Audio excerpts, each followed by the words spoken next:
I'm Jenna Miscavige. I was born and raised in Scientology. I left when I was 21 years old and wrote a book about it. My uncle, David Miscavige, is the leader of Scientology, and this is my YouTube channel. Hey guys, so today I am very excited because I will be having a chat with the one and only Tim Fletcher. And for those of you who don't know who he is a childhood trauma specialist. And I first heard of him through the interview that he did, or the chat he did with Theo Vaughn on his channel. And I found him to be very humble, very non-judgmental, and also very practical in his approach to childhood trauma. It wasn't all about sort of saying you've experienced these bad things, you are ruined for life, you're damaged forever. The specific approach that I liked, and I actually believe that Theo liked, is that it wasn't all about wallowing in victimhood. And I know we want to talk about trauma today and that sort of thing, but it's also like a buzzword I feel like people use a lot. And I don't want this to be like a thing where we're just creating victims, or you know what I'm saying, kind of? Yep. I think lots in the last 10 years as trauma has kind of come on the radar. Now everybody's talking about it, everybody's trauma informed, and yet people really don't understand it a whole lot. But a lot of the response has been, no, I got somebody to blame. Right. And it's like, no, we can explain now a lot of your behavior, but you got to now take responsibility to change that. Yeah, that's what, And I don't want to create a lot of victims today. Like that's another part. And this isn't a judgment against anybody. This is even for myself. I've had a lot of problems. I'll get trapped in self-pity sometimes. So but like you're saying, this is a great place for information. I don't even necessarily think that it's bad to be a victim or to express that you were a victim at one point or that you are a victim. But I do think at some point, victimhood can become a drug. And you can become addicted to feeling bad about yourself. And also you can use it as an excuse to do bad things. How do we go about not creating victims? Right. So to me, what trauma is pain happens to every child, but a child in a healthy home is able to get tools and support, and they can resolve and grow through that. So it's not trauma, it's pain that gets turned into growth. But what happens to a child that can't resolve it? Nobody's supporting them, nobody's giving them tools to handle it. It turns into trauma. They're a victim. They're a legitimate victim, a helpless victim who can't fix the problem. And so they are legitimate victims. The problem is that they still feel like a victim as an adult, even though they're not a victim now. They now have tools and support. And that's one of the hardest transitions, is to move from, I was a legitimate victim, but now I got to take responsibility because I can. Yeah. And some don't want to do that because they like staying a victim, because then I don't have to be responsible. People feel so sorry for me. I can blame somebody. I don't have to grow up.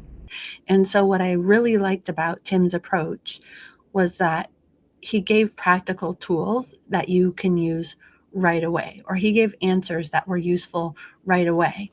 You know, therapy has one approach, which is sort of like they let you talk and they direct you, but a lot of times they're letting you come to a certain conclusion, which I believe has so much value. But sometimes you need help faster, or you like an approach where it's not so much like you are leading blindly down a certain path, but you actually want someone to lead you to some answers or some conclusions, or tell you about or recognize patterns that you don't necessarily recognize. And so it sort of gives you a sort of a leg up. And I personally found that approach really helpful. Now, that doesn't mean you have to choose between therapy and this approach, but I actually like the fact that if there's a time when I can't afford therapy or I don't feel like going into the full therapy mode, Tim has these videos and these courses that are sort of a little bit of a lighter gradient that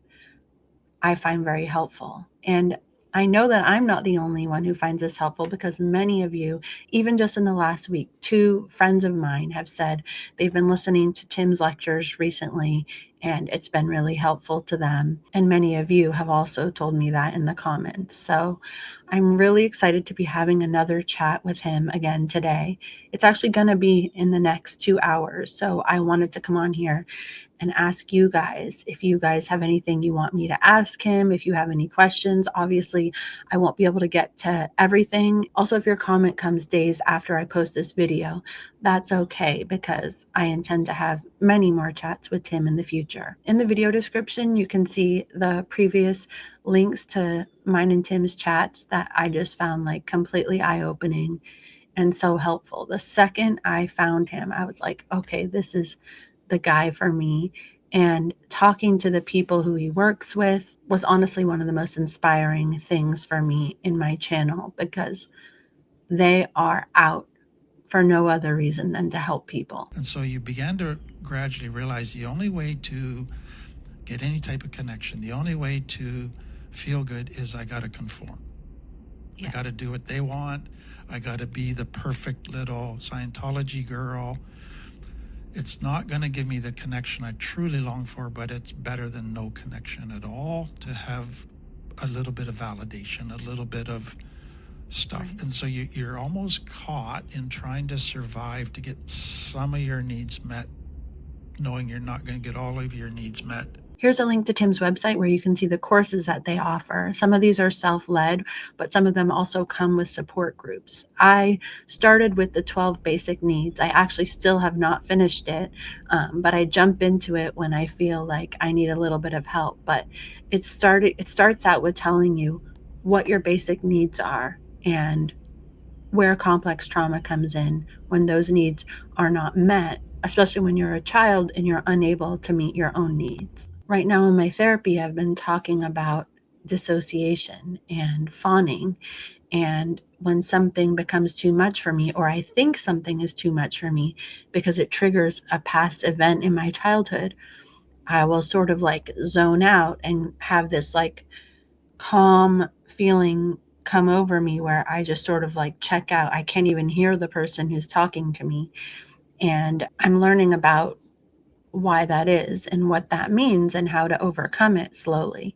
This also happens when something really wonderful and amazing is happening. It's almost like I can't accept the good thing. And so, the first step is sort of knowing about it, which I find that this 12 basic needs course really helps with. And then learning why this is, and then, of course, learning how to change your habits to sort of overcome this. But what I like most about everything he offers and what he says is that it is self-empowering. It's not just saying you have every right to be angry, you have every right to hurt people, or your trauma is the ultimate excuse for anything that goes wrong in your life. If you're somebody who wants to improve your life, if you're somebody who wants to show up better for others, if you want to achieve more in life and learn how you're holding yourself back, I feel like these tools are immensely helpful.